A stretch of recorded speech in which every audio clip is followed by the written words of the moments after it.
Hey, calculus. We're just gonna practice some really.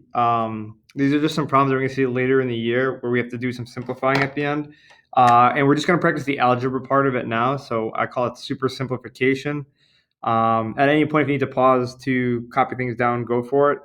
Um, when we're simplifying, we're gonna do things like getting common denominators, so we have one fraction. Um, Things like combining like terms. We can write.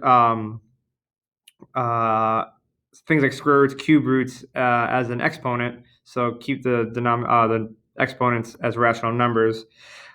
Having something like x to the negative 3, we're going to want to keep that exponent positive. So maybe you rewrite that as 1 over x to the positive 3, stuff like this. Fraction and a fraction, we want to simplify, like terms, etc. One fraction.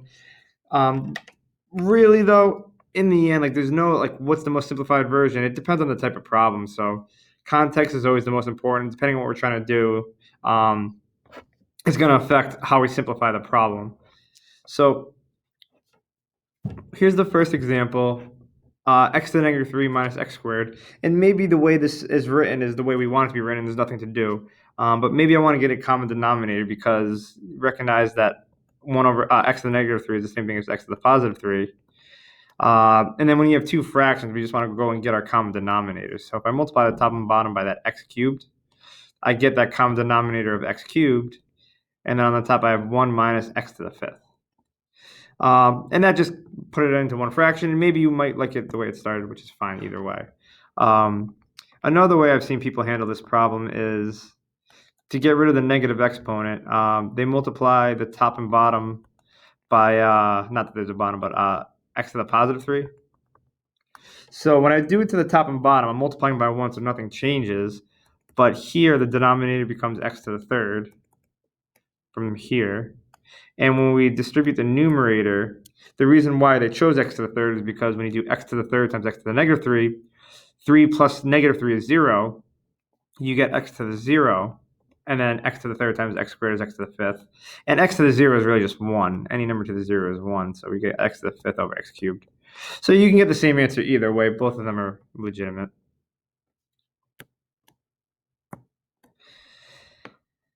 Another one right here. Again, the way this problem is written, maybe this is the way you want it written, but things that we could do to it, and we're just getting practice, getting our algebra skills up. I can rewrite all of these as fractional exponents, so as rational numbers. So the exponent is 1/2, which is a rational number. Think of rational numbers as fractions. And the third, the cube root of x squared would be x to the 2/3 power root. So what's left to do? I mean, leaving like that's fine, and maybe you want to rationalize the denominator. Maybe you don't want this to be a fraction. And I'm gonna pull something out here.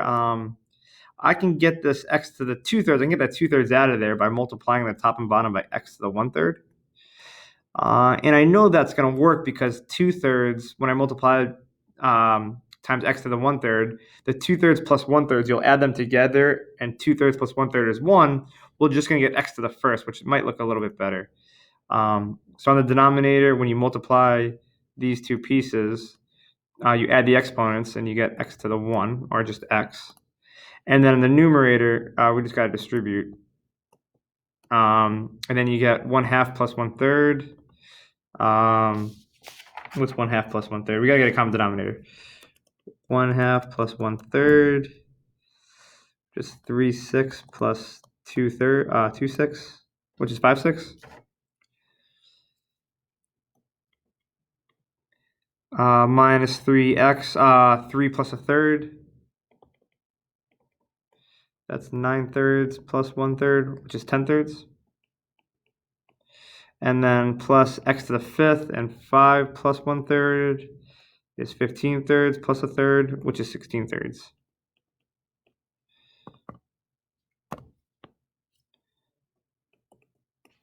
Okay. And so this might be one way to rewrite that original problem. Moving on to example 3, very much like an algebra problem. Just simplify this. Some of you can probably do this in one step, but I'm going to do it in two just to be careful here. I'm going to just first factor the numerator. and I see a 5 and a 10. I can take a 5 out of the top. They both have an x in there. The one with the smallest degree is 3, so I'm going to take out 3 factors of x. This one can take all 3 factors will be gone, and this one there'll be 1 left over. And I see y to the 8th and y to the 7th, so I can at least take out 7 of those y factors. What's left over? The 5x cubed is gone, and there's going to be that 1 y factor left over. Here we took a factor of 5 out, so there's still the 2. We took 3 of the factors of x out, so there's still 1 left over, and all 7 factors of the y are gone. And then we get y to the 12th. And then here I see a y to the 7th. 7 of those will take out 7 of these, so there'll be 5 left over. And we can leave it like that. I like that the answer here, we just get 5x cubed times, I'm going to switch the 2x and the y just to keep it in alphabetical order. It doesn't matter. And then y to the 5th. So that is how we could simplify that one. And what someone else may have done is recognize that, I don't know, you could take out 5 of the, 7 of the y's on top and cancel it out with the 12 y's on the bottom and have y to the 5th on the bottom. But I think factoring out is the best way to go. So we don't cross out until we factor. Once we factor out, then we can start crossing things out. And then example 4. This is one of those problems that we're going to see problems like this later on in the year. And, we do a couple steps of calculus to get here. And then once we get here, the last step is just algebra and just simplifying. So with these problems, you're just going to start off by factoring. And they both have, let's see, there's a 15x squared and there's a 10x cubed. So I can definitely take out a 5x squared. That's the least common multiple. And they both have this factor of 4x plus 5. So again, just like when we had an x squared and an x cubed, we took the smallest factor out, which was the x squared. Between the 1/2 and the negative 1/2, the smallest factor is going to be the negative 1/2. So I'm going to factor out the 4x plus 5 to the negative 1/2 factor. And then what am I left with? Well, if I took a factor of 5 out of here, there's still a factor of 3 left to get that 15. We took out the x squared, so that's gone. And we took out negative 1/2 factors of 4x plus 5. So how many are left over? And I guess the question is, if I were to multiply it back, I need to get 1/2. So negative 1/2, let's go here. Negative 1/2 plus what number is going to make a 1/2 come out of it? Negative 1/2 plus what? So if I multiply it back, I should get 1/2 back. And I think it ends up just being 1, right? 1 minus a half is a half. So you could think of the exponent as being 1, and I'm just going to leave it alone and have it as empty. And that's not a coincidence, actually. This leftover number, the way the problems work out when we do something called the quotient rule and the chain rule, is it's going to be 1, every time. That factor, that exponent is going to be 1 often. But what happens is, in my head, I'm saying negative 1/2 plus what number will give me this 1/2. So negative 1/2 plus whatever that is should get me back to where I started. Anyways, the more practice you get, the more I think these will get a little bit easier. Here, we took a factor of 5 out, so there's still a factor of 2. We took x squared out, so there's still 1x left over. And we took out this entire 4x plus 5 to the negative 1/2 factor, so there's nothing left there. On the bottom, we have 4x plus 5. And we're almost done. We're going to simplify inside the parenthesis, and we're also going to bring this negative exponent downstairs. So leave the 5x squared. This 4x is going to plus 5 to the negative 1/2. I'm going to bring that downstairs, and it'll be 4x plus 5 to the positive 1/2. And we still have this 4x plus 5 factor. And then on the top here, let's just simplify. 3 times 4x is 12x. 3 times 5 is 15. Minus 2x.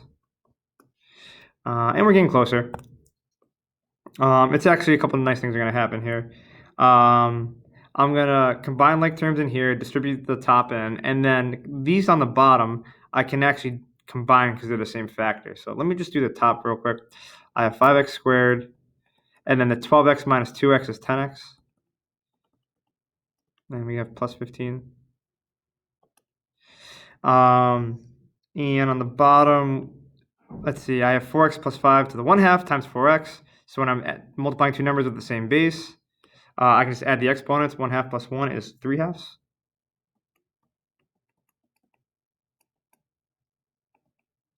And that's good. We could factor out a 5 out of the top. I'm just going to distribute the top in. So I'm just going to do the multiplication out. 5 times 10 is 50. X squared times x is x cubed. And 15 times 5 is 75. X squared. And our denominator is what it is. Okay. And that's it. So not easy stuff. The better, once you start doing these problems, you'll start to kind of make sense of them. But write down whatever questions you have now, and we can talk about them as we go. But that's what we started with, and this is what we ended with. So definitely it looks a lot nicer to work with. Last example for today. Again, it looks pretty intimidating, but just break it up as one piece at a time. And again, this is going to be a question that we see later in the year when we do something called the, this is like a quotient rule question, actually mixed with something called the chain rule. So later in the year, we do something with derivatives, and we'll get to this point. And then from here, I'm going to say, just do our super simplification, and we'll, and then we're done. So I'm going to start off by seeing if I can just simplify this first chunk of it. 7 times 15 I know is 105 x squared. And then I'm just going to rewrite these two pieces as is. I'm not going to do anything with that yet.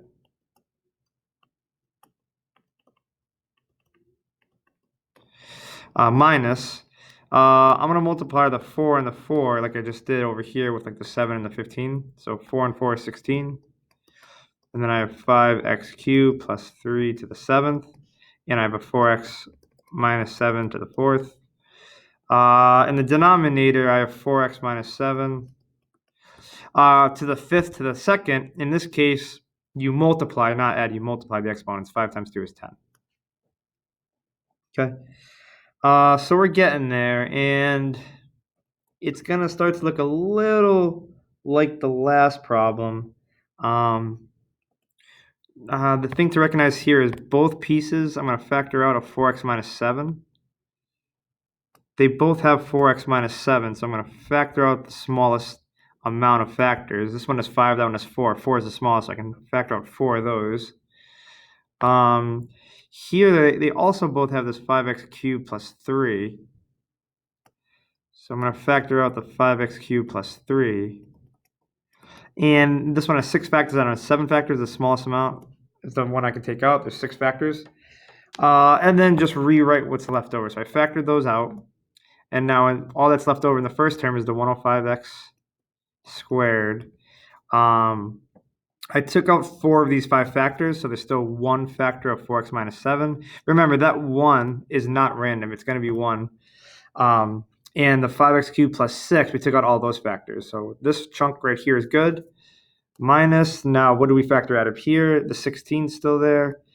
The 5x cubed plus 3, we took out 6 of those factors. So there's still, again, of course, 1 left over. And then we took out all 4 factors of the 4x minus 7s. So that's that. Leave the denominator alone. Yeah. And these problems, you're gonna sweat a lot. There's a lot of work going on here. But we're gonna get through it. We're almost done. There's 4 factors of 4x minus 7 factored out. I could take out 4 of these factors on the bottom, and I'm gonna have 6 left over. So that's nice. We always like slashing things. And then we're coming towards the closing piece. All I'm going to do now is just simplify the inside. So do some distribute and combine like terms. And we'll be done. So we have 5x cubed plus 3 to the 6. Leave that alone. Here, just distribute. I'm going to get 420 x to the third minus 735 x to the second. And I'm going to get a minus 16 times 5 is 80. Yeah. 80x cubed. And negative 16, be careful here. That's going to be a minus. Negative 16 times 3 is going to get me 48 over 4x minus 7 to the 6th. Don't get lazy and stop writing the denominator. It's still there. And then combine like terms. So the only like terms to combine are the cubes. And we're done. So 5x cubed plus 3 to the 6th power. 420 minus 80 is 340. X cubed minus 735. X squared minus 48. All over 4x minus 7 to the 6th power. Not an easy problem, but the more you do these, the more it's just algebra. A lot of it, of course, a lot of keeping track and doing one step at a time and not trying to do too much in one step, I think is going to be really helpful at the start of this. And then maybe down the road, you can go do these a little bit quicker. But starting off with that pretty nasty looking thing, we finish off with that. All right.